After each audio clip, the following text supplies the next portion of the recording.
अस्सलाम वालेकुम भाई। मैं बेवा औरत हाँ तो मैं शुगर की मरीज हैगी हाँ।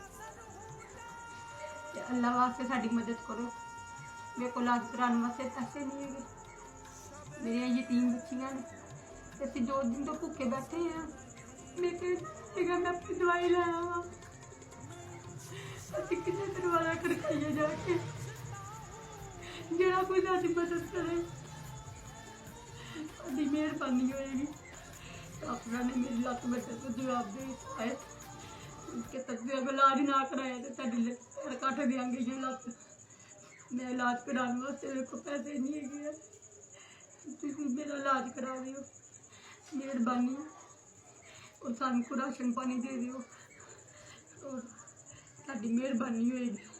बहुत बहुत शुक्रिया। अगर मेरे से तुम तरह सिखाओगे अल्लाह ताला तेन चीज़ अजर देगा। मैं बड़िया दुआवां करांगी। मेहरबानी भाई ताड़ी होएगी।